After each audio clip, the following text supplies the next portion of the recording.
Well, I think unlike Russia, where Putin clearly has a problem uh, um, finding troops to fight, because obviously we've heard all these reports recently about tens of thousands of young Russian men fleeing the country so that they can avoid the draft.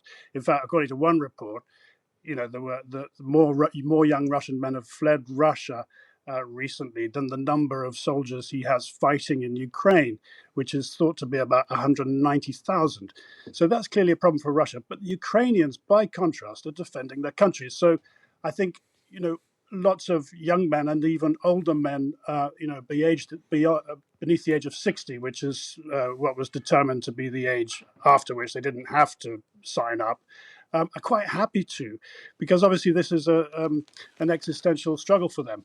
They're defending their country, and so on the one hand, the recruits at this training center were clearly happy to be there doing this training and quite gung ho about it. But on the other hand, yes, there is concern among them, and some of them, admitted that they were afraid and anxious about joining the battle, which they would have to very shortly after going back to Ukraine when they finished the course. Mm.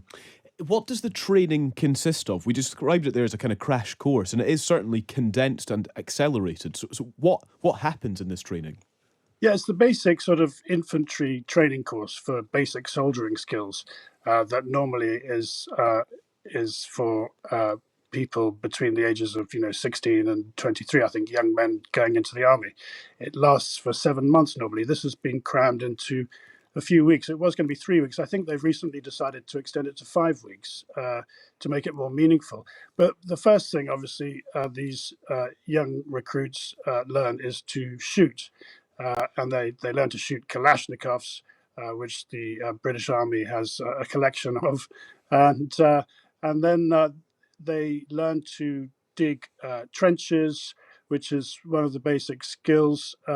They learn, about artillery and tanks resisting incoming fire from artillery and tanks, but also they learn first aid skills, which I think are really important on the battlefield. And that was quite a large part of the training, I think. That's really fascinating. What about any issues that perhaps they come up against during training? I mean, I'm thinking perhaps of language barriers, things like that, or I wonder if the language of military training is kind of universally understood. But are there kind of hurdles like that to overcome? Well, I think that there's a very good collection of translators who obviously are required to, translate what the military trainers, what the British guys are saying to them. Some speak English, uh, but that is, obviously language is one of the hurdles. I think that these translators do a pretty amazing job to help bridge that gap. Yeah. And what about, I suppose, finally, just the Ukrainian recruits, their feelings? And it's worth saying their backgrounds are as civilians. A lot of these people have come out of offices just a few weeks ago, are being handed an assault rifle and trained how to use it. Is there a kind of gratitude to the UK for this training? I ask that because of the sense of pride that we hear consistently from Ukrainians in that they are resisting in the face of Russia. Yeah, they're very grateful. Generally, the ones I spoke to. They as you said, they come from a variety of backgrounds, all walks of life, really. I was told there are lots of taxi drivers for some reason. Wow. They some of them were working in offices, and now they have to learn how to withstand the shocks of the battlefield. uh, it was interesting, actually, just to go back to what the training involves for a second, because they fire live rounds, on some occasions, over their heads, and this was described as a way of quote unquote inoculating them against the sound of battle, so that they won't panic. When it comes to the real thing, I guess it helps to familiarize them with the sounds, the sounds of fighting.